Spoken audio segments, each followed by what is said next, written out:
He was really encouraging, and he had a way of making everyone feel really special. You never knew what was going to happen with him, so the personality, just how he kind of just made everybody laugh, was just really good. Scott touched everybody here just with his presence walking around the campus. At Notre Dame Prep, Scot Bemis was a science teacher, the school's football coach, where he led the Saints to 2 state titles, and the girls' soccer coach, which he initially did to spend more time with his daughter Mackenzie. Together, they shared a state championship. He knew how to coach everyone. He was a really good coach, no matter girls or boys, and he always made everyone want to play, and I think that's why he was really successful. Get after it. Yeah. You heard that a few times from him. Yeah, definitely. What does that mean?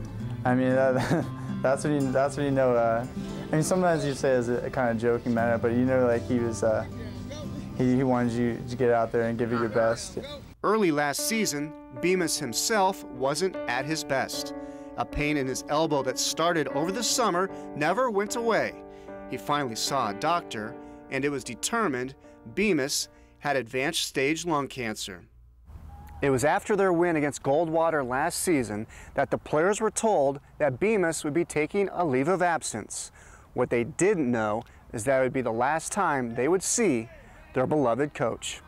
When he had brought that letter out to read, I was standing at the doorway and knew what was coming, and couldn't bear to watch it, to be honest with you. So I had stepped outside, and Coach Bruce Hermie had taken the letter just after Scott had got through about 2 sentences, and just short of breaking down and tearing up in front of the kids, he'd walked back into the office, and Coach Hermie had finished reading the letter, which in sense was just stating that he had bigger things to try to battle right now in his life.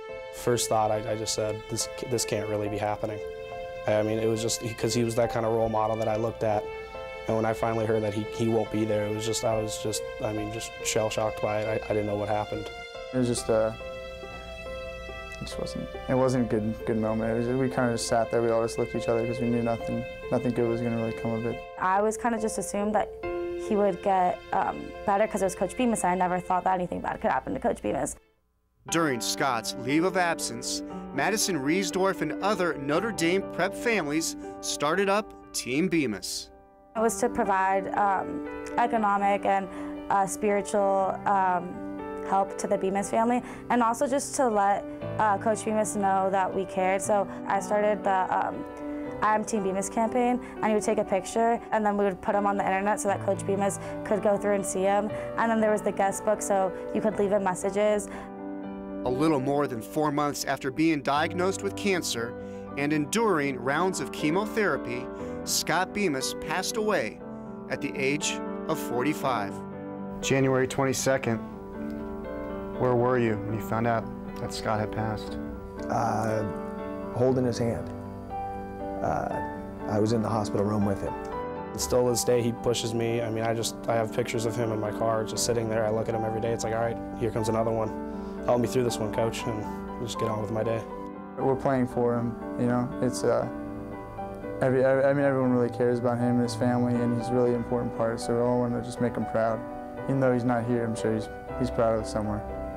Those kids, 20 years from now, when they talk about football at Notre Dame, won't be talking about football, they'll be talking about Scott. And that's where his legacy is.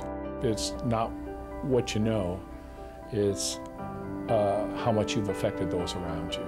And he had a tremendous impact because of that.